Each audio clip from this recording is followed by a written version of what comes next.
Il a été lancé chez nous, en Normandie, à Bourterould, par le président de la République en personne. Où en est le grand débat national? Ils sont quelques-uns, essentiellement des maires, à organiser sur le terrain ces réunions voulues par Emmanuel Macron après l'apparition des Gilets jaunes qui présenteraient non plus une, mais deux listes désormais aux européennes. D'ailleurs, ces Gilets jaunes sont-ils présents lors de ces fameuses réunions?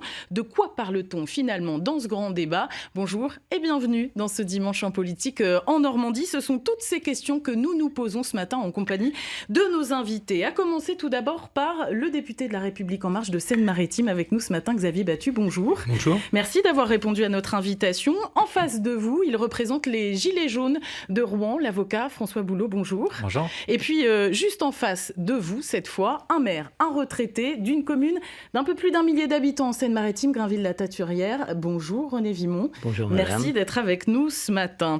Il nous observe et il nous écoute surtout depuis nos studios. Vous serez l'observateur de cette émission. Bonjour monsieur le maire d'Alençon. Emmanuel Darcissac également est avec nous et c'est vous qui nous donnerez votre avis sur nos échanges et sur ce que vous avez vécu pour l'instant de ce grand débat, vous aussi. Mais avant cela, regardons justement à quoi peuvent ressembler ces réunions. Les maires avaient déjà recueilli les doléances de leurs administrés dans des cahiers qu'ils ont portés au président dès le 15 janvier dernier. Des élus sollicités, réhabilités par la même occasion par un Emmanuel Macron qui les avait un tout petit peu délaissés ces 18 derniers mois. Nos équipes se sont rendues à Port-Jérôme-sur-Seine, en Seine-Maritime, chez monsieur Darcissac à Alençon et puis à Boissel-Châtel. Dans leur récit, Viviane Dofuedos avec Stéphanie Le Tournel. On regarde et on se retrouve juste après. Est-ce qu'il est possible d'instaurer une taxe sur toute, mais je dis bien sur toute transaction financière? À la majorité des voix, les participants ouvrent le dialogue sur le thème de la fiscalité. On a décidé de se priver de 3 milliards d'euros en supprimant l'ISF. Je trouve que c'est dommage de se priver de 3 milliards d'euros alors qu'on nous serine depuis 10 ans qu'on est à l'euro près. Je voudrais savoir pourquoi, pour augmenter les salaires, on se sert de la baisse des pensions de retraite. N'est-ce pas plutôt aux employeurs d'augmenter les salaires? Transition écologique, démocratie et citoyenneté ou encore organisation de l'État et des services publics. Les 3 autres sujets imposés par le gouvernement font l'objet de nombreuses interrogations, comme par exemple les avantages des anciens présidents de la République. Un appartement de fonction meublé et équipé, 2 personnes de service, 2 policiers assurant leur protection rapprochée. À l'hôpital, du coup, on ne va plus avoir personne. À l'enseignement, il va nous manquer du monde. Auprès des personnes âgées, encore moins, parce que alors là, ça coûte très cher. Dans l'ensemble, participants et modérateurs jugent le débat libre et constructif. Il n'y a pas de question taboue. Moi, en tout cas, c'était ma condition de participer comme modérateur, ma condition qu'on accepte de parler de tout. Mais pourtant, à Alençon comme à Port-Jérôme-sur-Seine, malgré leur implication, certains ne sont pas tout à fait convaincus. Une partie déplore d'un côté un manque de diversité dans le public, une autre se méfie ensuite de l'aboutissement. Ce que je constate ici, c'est qu'il n'y a pas énormément de jeunes. On est tous plus ou moins retraités ou pas loin. C'est un petit peu dommage quand même. On va discuter pendant 2 mois. Maintenant, je souhaite que le gouvernement prenne des solutions. Parce que si vraiment ces 2 mois à parler pour rien dire, je pense que la colère va être pire. Le maire de Boissel-le-Châtel et le député de la circonscription, eux, décrivent un revirement. Selon ces élus, les manifestations des Gilets jaunes pour une amélioration du pouvoir d'achat, d'abord, puis l'organisation du grand débat national en réponse à ce mouvement de protestation. Tout cela va changer la façon de faire de la politique. Je pense sincèrement que les Gilets jaunes nous ont obligés à nous poser, à réfléchir sur ce qu'on avait fait depuis 18 mois et à entreprendre une réflexion sur les raisons objectifs qui avaient poussé à ce qu'on en arrive là. C'est quelque chose, je crois, qui manque dans notre société, ces espaces de parole. On n'a plus les syndicats, on n'a plus moins les partis politiques. Donc c'est vrai qu'il faut retrouver cet esprit de convivialité, cet esprit de débattre autour des faits de société importants.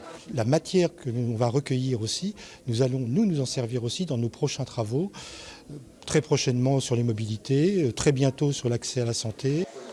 Les propositions sont retranscrites au fur et à mesure. Enfin, le contenu des cahiers de doléances sera mis à disposition sur le site internet du Grand Débat National.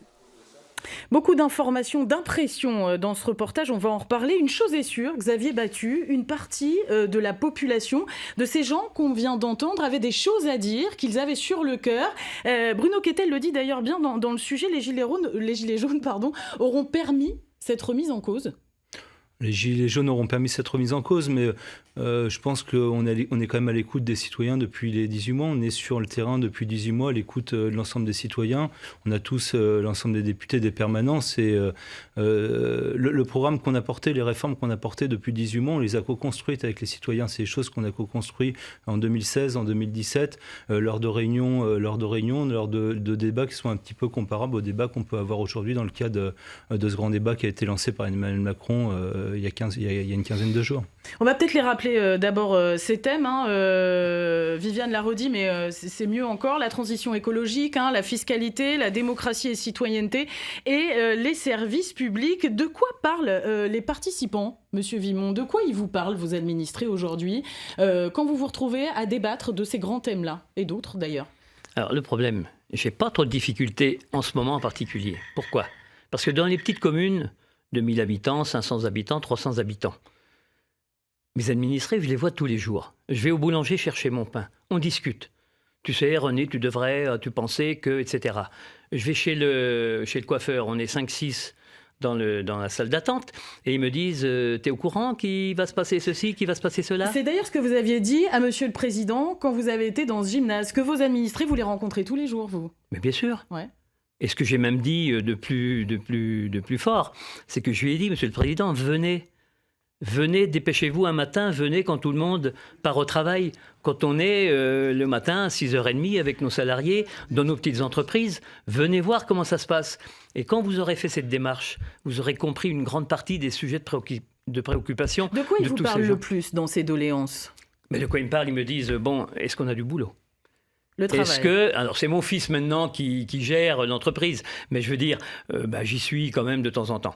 Est-ce qu'on a du boulot? Est-ce que cette année va bien se passer? Est-ce que, donc, on va rester ensemble de tous? La peur de ces gens-là, c'est qu'ils manquent de travail et que pour une raison ou pour une autre, une difficulté survienne dans l'entreprise et que malgré toute la bonne volonté qu'on peut avoir, un petit chef d'entreprise, parce que ce qu'on mélange souvent, on parle d'un patron d'une petite boutique de 20 salariés comme le patron de Total ou de Bouygues ou de je ne sais qui. Mais ça n'a rien à voir. Absolument rien à voir. Ces petits patrons-là, ils partent le matin avec les gars, ils font leur travail avec eux. Vous pensez qu'ils vont participer, eux, au grand débat national et dire ce que vous êtes en train de dire, justement?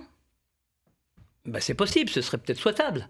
Parce que c'est aussi ici que ça se passe, le débat. Il y a beaucoup de sujets sur la table. Il y a celui de la fiscalité que l'on retrouve dans beaucoup de cahiers de doléances. La suppression de l'ISF en particulier, l'impôt sur la fortune.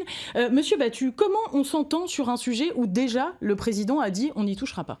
Non, le président n'a pas dit on n'y touchera pas. On a passé une réforme. Il a presque dit ça quand même. Il a presque. Il a pas dit ça. Il a dit qu'on allait évaluer un moment un autre l'ISF. l'ISF, on l'a transformé en IFI. On évaluera ce que cette mesure a coûté, ce que cette mesure a rapporté. Et s'il faut revenir dessus, on l'a bien dit, on reviendra dessus. Mais voilà, on peut pas aujourd'hui juger de la pertinence d'une mesure si on ne la met pas en place et si on ne l'évalue pas derrière pour voir qu'est-ce qu'elle apporte aux entreprises, qu'est-ce qu'elle a coûté aux entreprises, qu'est-ce qu'elle a coûté à l'État et qu'est-ce qu'on en fait. Il y a une évaluation qui est prévue dans les prochains mois et cette évaluation permettra de décider si on maintient cette mesure ou si on revient dessus de quelque sorte que ce soit. Il y a une chose qui est sûre, c'est que ce grand débat national, c'est les maires qui s'y collent. Pour l'instant, les maires qui ont récupéré une sacrée responsabilité quand même. Il y a très peu de réunions qui sont organisées par des citoyens. C'était quand même aussi l'objectif, ça. Il y a des réunions qui commencent à être organisées par des citoyens. Il y a des réunions, moi, sur ma circonscription, qui commencent à être organisées par des associations. On a une réunion qui a lieu à Palluel le 7 février, jeudi prochain, sur la transition énergétique et comment sortir des énergies fossiles, qui est organisée par une association pour apporter des bonnes solutions, pour apporter le bon sens du terrain sur ces sujets, en plus qui concernent ce territoire. Monsieur Vimont, vous, est-ce que vous avez le sentiment de récupérer un peu le bébé là ? C'est-à-dire que récupérer le bébé, je l'avais déjà, je le tenais déjà, donc j'ai pas cette impression-là. Mais le problème, c'est que l'État, à un moment donné, sous-estimé la fonction du maire. Parce que j'en parlais tout à l'heure. Le maire dans une petite commune, il fait tout, le maire. Il y a un problème sur la route, on appelle le maire. Quelqu'un est malade, l'ambulance ne répond pas, on appelle le maire. Comme si le maire devait pouvoir répondre à tout. Et ce contact qui avait été perdu, il ne faut jamais dire les petits maires, parce que le maire d'une petite commune a autant de responsabilités que le maire d'une très grande commune. Mais ce contact qui avait été perdu a causé énormément de mal. Bon. C'est plutôt en train de revenir, puisque vous l'avez vu, le président s'est aperçu que les maires étaient la base de toute notre société. Et le fait qu'ils reviennent vers eux... Comment vous le vivez, vous ? Moi, je le vis très bien. Très bien. Forcément, je me dis, au moins, on est considéré, parce que moi, je les vois, les maires des toutes petites communes, qui font tout, qui ont une indemnité de rien du tout. On dit, oui, ils sont payés, mais ils sont payés rien du tout. Et ils font. Il y a une chose qui est sûre, qu'on a vu aussi dans le reportage, c'est qu'il y a finalement très peu de jeunes. D'ailleurs, il y a un monsieur qui le dit, on l'entend, on le voit. Est-ce que ça vous interroge, vous, par exemple, François Boulot, aujourd'hui, de voir si peu de jeunes dans ces réunions du grand débat national ? Moi, je vois beaucoup de jeunes déjà sur les ronds-points et dans les assemblées citoyennes qui sont organisées. Je crois qu'en réalité, tout le monde, dans le cadre du mouvement, a décidé de réinvestir la politique. Il y a beaucoup de choses qui ont été dites, alors j'ai essayé d'y répondre. Allez-y. La première chose, c'est que sur les problèmes du pays, mais en fait, tout le monde les connaît depuis des années. Monsieur le maire l'a dit, il y a ceux qui n'ont pas de boulot et qui en voudraient un.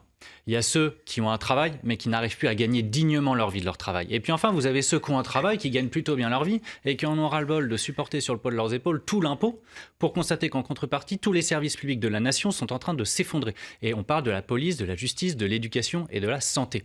Dès lors que vous avez dit ça, la question est celle des solutions. Et là, le grand débat national s'apparente à une mascarade. C'est un enfumage, une stratégie de communication pour tenter d'anesthésier l'opinion publique, mais nous savons d'ores et déjà que de ce grand débat national, rien n'en sortira. Aucune mesure concrète n'en sortira, puisque vous avez les membres du gouvernement, à commencer par le porte-parole, qui ont indiqué que quoi qu'il arrive à l'issue du grand débat national, rien de ce qui a été fait depuis 18 mois ne sera détricoté. Et nous en avions eu effectivement la confirmation au terme de la lettre du président de la République, qui a indiqué que quoi qu'il arrive, les dispositifs fiscaux bénéfice des 1% les plus riches, c'est-à-dire la réforme de l'ISF, la flat tax, l'exit tax et le CICE, ne seront pas réformés. Il nous a également dit où souhaitez-vous réduire les dépenses publiques. Mais qui a dit que nous voulions réduire les dépenses pour nos services publics essentiels? Et nous savons dans sa bouche que ça va. La question est orientée en fait. Tout est déjà cadenassé. Et également, il a déjà balayé d'un revers de la main la question du référendum d'initiative citoyenne. Il ne veut pas de démocratie directe. En fait, ce qu'il voudrait bien admettre, c'est des consultations qui auraient uniquement valeur de sondage, ce qui existe déjà.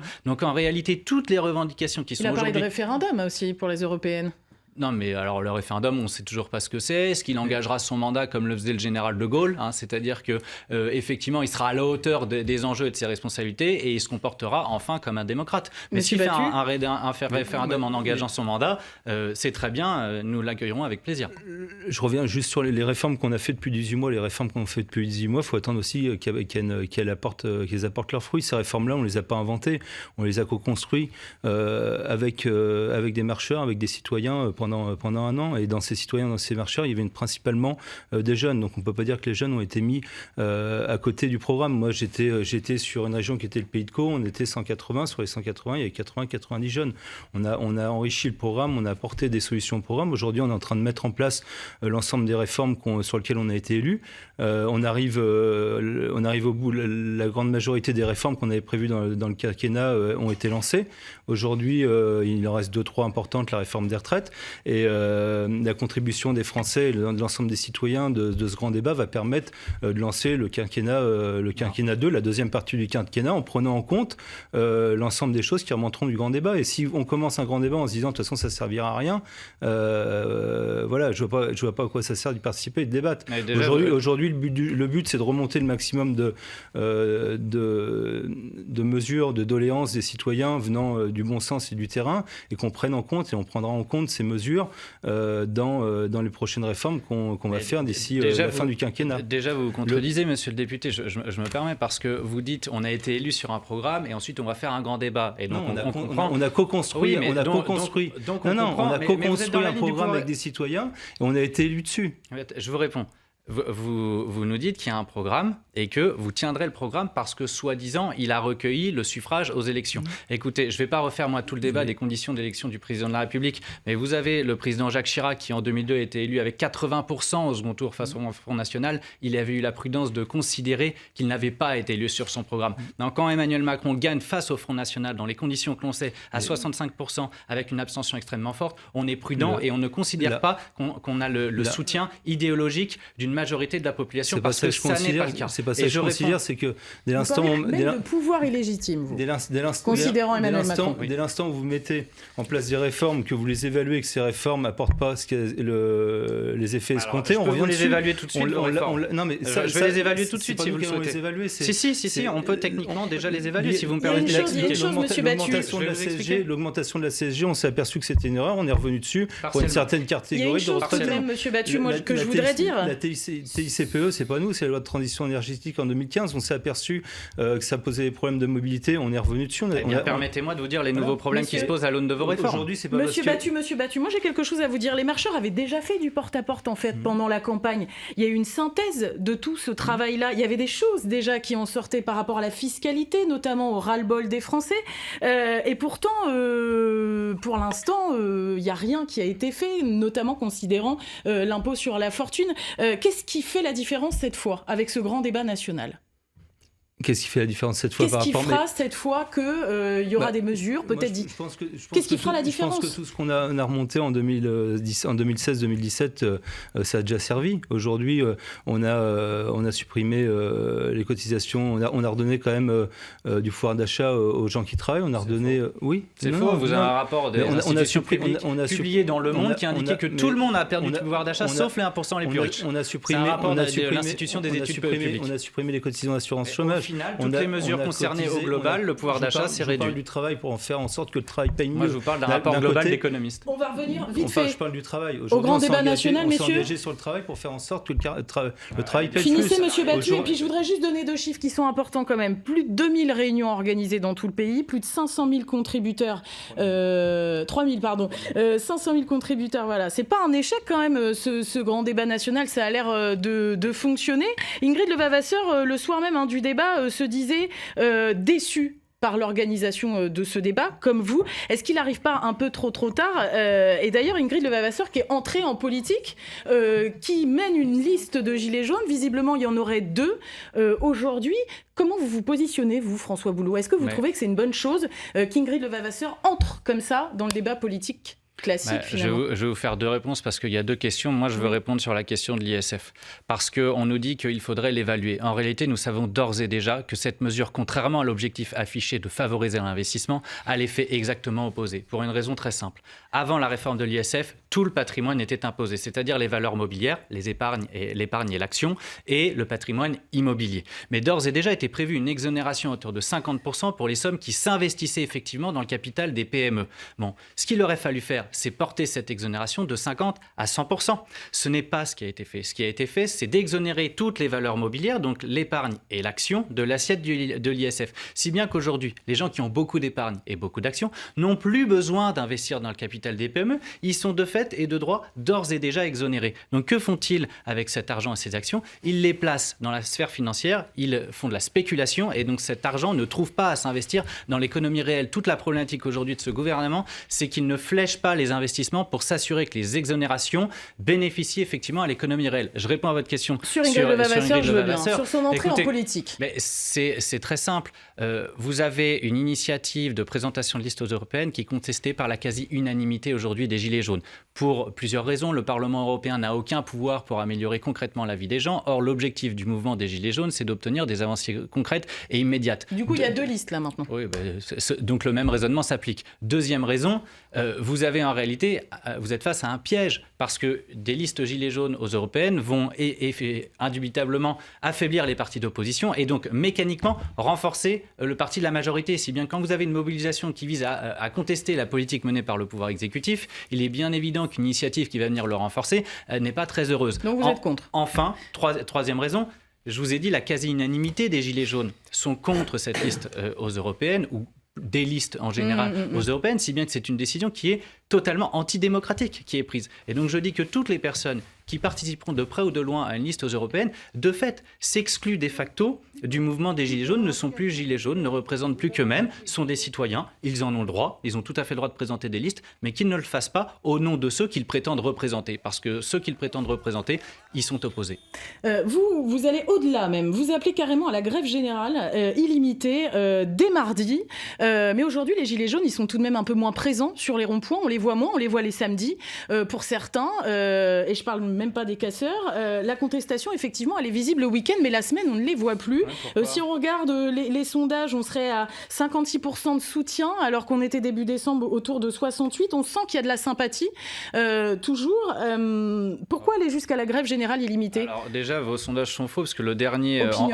oui, mais le dernier en date, c'est 67%. Le dernier en date, c'est 67% de soutien au mouvement des Gilets jaunes. Il y a eu un rebond au courant du mois de janvier. Celui-ci date d'il y a 3 jours. Ensuite, vous avez une contestation de la politique qui est menée à hauteur de 75% des Français qui rejettent cette politique. Vous m'interrogez sur le point de savoir pourquoi les ronds-points ne sont plus occupés. En réalité, il faut savoir ce qui se passe sur le terrain. Les ordres ont été donnés aux forces de l'ordre pour aller déloger systématiquement les ronds-points. Des arrêtés préfectoraux ont été pris pour interdire les lieux de rassemblement, notamment dans l'heure. Donc grève générale illimitée, si vous voulez, pour reprendre la main de la contestation, justement. Mais tout simplement parce que nous sommes face à un pouvoir exécutif qui refuse le dialogue. Pour les raisons que je vous ai indiquées, ce grand débat national n'aboutira sur rien. J'ai participé à l'émission de Cyril Hanouna parce qu'il y avait Marlène Schiappa, qui est la secrétaire d'État. 7 propositions ont été plébiscitées par les téléspectateurs. Bon, moi, écoutez, je vous fais un pari. Je vous dis que le pouvoir exécutif imprimera ces propositions, en fera des belles boulettes de papier et les jettera à la poubelle. Voilà comment ça va se terminer. Et nous en aurons la confirmation au mois de mars, alors que ce sont des propositions qui disent ISF avec exonération pour les PME, CICE réservé aux PME, peine plancher pour les fraudeurs fiscaux pour être sûr que ceux-ci aillent en prison quand ils commettent des infractions à la loi et notamment à l'impôt. Et il y avait une autre proposition sur la suppression de la TVA sur les produits de première nécessité, financée par une augmentation à hauteur de 1% sur les produits de luxe. Vous voyez que c'est des propositions de bon sens. Vous verrez que aucune de celles-ci ne sera prise en compte par le pouvoir exécutif. Très rapidement, monsieur Battu, très rapidement, parce qu'on doit aller à Alençon. J'ai bien vu que vous étiez déjà dans tous les calculs politiciens, que vous maîtrisiez très bien toute cette politique que les Français veulent plus. Moi, je ne recherche pas un mandat électoral. Moi, je pense que les listes des Gilets jaunes, je pense que c'est une bonne solution pour la démocratie, pour faire vivre la démocratie et le débat en France, pour pouvoir argumenter, échanger autour de programmes. L'Europe, faut pas dire quand on a besoin, l'Europe sert à rien, quand on n'a pas besoin, elle sert à quelque chose. Aujourd'hui, l'Europe a un impact sur toutes les politiques publiques françaises. Voilà ce que je voulais dire. Je pense que toutes les propositions que vous êtes en train de faire, il faut les remonter dans le cadre du grand débat. Et quand elles arriveront, on les prendra en compte pour Alençon, parce que ça fait plus de 20 minutes qu'on débat, nous, et que Monsieur Darcissac nous écoute depuis les studios d'Alençon. Monsieur Darcissac, qu'avez-vous pensé de ces échanges ? Donnez-nous un peu votre sentiment sur ce grand débat national. Alors je pense qu'il y a un constat effectivement partagé par tous et qui est légitime en matière de pouvoir d'achat, de difficultés économiques rencontrées par les habitants. Après, je partage au moins l'avis de M. Boulot concernant des services publics qui s'effondrent. Effectivement, ils sont fragilisés, mais ils restent aussi bien présents sur nos territoires. Et puis, la mascarade, c'est pas forcément ce qui caractérise ce grand débat public qu'on a pu vivre à Alençon, puisque même les Gilets jaunes y ont pris part et qu'ensemble, on a pu construire des solutions, des propositions qui ont été enrichies par ce grand débat. Alors, il y a ce grand débat national qui propose des thèmes, et puis vous, chez vous, à Alençon, vous avez rajouté des thèmes, dont celui de se poser la question, justement, de ce qu'allait devenir ce grand débat après. Qu'est-ce qu'il en est ressorti ? Une volonté des habitants, des citoyens de savoir ce qu'il est devenir de leurs propositions très concrètement. Et donc on a assuré le suivi avec eux de ce grand débat. Donc on va les tenir informés de l'ensemble des remontées qui sont venues d'Alençon. Vous voyez ça plutôt d'un bon oeil, vous, monsieur le maire, ce grand débat national dans votre commune ? Effectivement, comme le disait mon collègue René Vimot, les maires sont en première ligne de ce grand débat, de cette reconquête démocratique, et c'est pour nous important de pouvoir être dans ce grand débat et de solliciter cette concertation très large, ce débat inédit et qui permet effectivement de débattre de tous les sujets et de pouvoir avoir une entrée locale, mais aussi sur des échanges avec une dimension nationale. C'est très important, je pense. Merci beaucoup, Monsieur Dercissac. Je vais poser aussi la question à Monsieur Vimot, parce que Monsieur Vimot, très rapidement, il est maire depuis 1989. Quel regard vous portez sur ce bouillonnement politique ? En fait, on voit beaucoup de choses, comme le disait M. Boulot, sur les ronds-points. Mais on parle toujours que des mêmes gens, c'est-à-dire les gens et les salariés qui ont un revenu peu important. Mais nous, dans la ruralité, monsieur le député, vous le verrez, vous le constaterez, on a les petites exploitations éleveurs, mais qui crèvent la faim, madame. Ils n'ont pas le SMIC à leur disposition tous les mois. Ils vendent la viande le prix qu'ils la vendaient en 90. J'ai fait une petite chose. Ils vendent le lait. Donc c'est l'aboutissement logique, là, ce qui se passe aujourd'hui ? Mais forcément, ils sont très malheureux, parce qu'à la limite, on ne parle pas d'eux. Vous savez, madame, qu'un litre de lait qu'on leur achète, on ne leur achète même pas le prix d'une cigarette. On leur achète le litre de lait 31 ou 33 centimes, alors qu'une cigarette, vous le savez tous, vaut 40, 45 centimes. Et comment ils ressentent tout ça ? Mais j'en ai rencontré avant de partir, mais ils sont malheureux comme c'est pas possible. Alors, tous ces débats, bien sûr, toutes ces discussions qu'on a eues, ont inspiré, comme d'habitude, notre dessinateur Chonu, qui croque l'actualité pour nous. C'est à vous, Chonu. Bonjour à tous. Alors, si jusque-là, l'épidémie de grippe avait épargné la Normandie, on ne peut pas en dire autant de la jaunisse. Désormais, les gilets jaunes font partie du paysage culturel de notre région. Et ici et là, on organise des grands débats, par exemple au mémorial de Caen. Alors, dimanche dernier, c'était la manifestation des foulards rouges. Et moi, je suis très étonné de voir que de plus en plus de gilets jaunes portent le foulard rouge en bandeau sur l'œil. Pourquoi ? Parce qu'ils ont été victimes du LBD. Alors, faut-il l'interdire ? Eh bien, écoutez, la balle est dans le camp du ministère de l'Intérieur. Quant à Édouard Philippe, eh bien, il n'en démord pas. Les 80 km/h ont permis de faire baisser la mortalité sur les routes. Ce que contestent les gilets jaunes, qui disent si les automobilistes lèvent le pied, ben, c'est grâce à nous et à nos fameux barrages filtrants.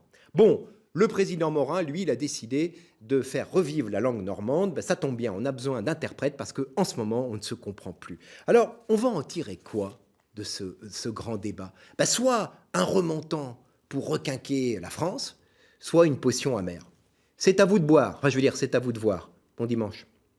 À méditer. Merci à tous d'avoir participé à ce dimanche en politique en Normandie. La semaine prochaine, on fera le point sur nos services publics avec nos confrères de France Bleu. Tout de suite, bien sûr, c'est le journal de midi présenté par Béatrice Rabel et Sylvain Will. Il ne me reste plus qu'à vous souhaiter un bon dimanche sur France 3 Normandie.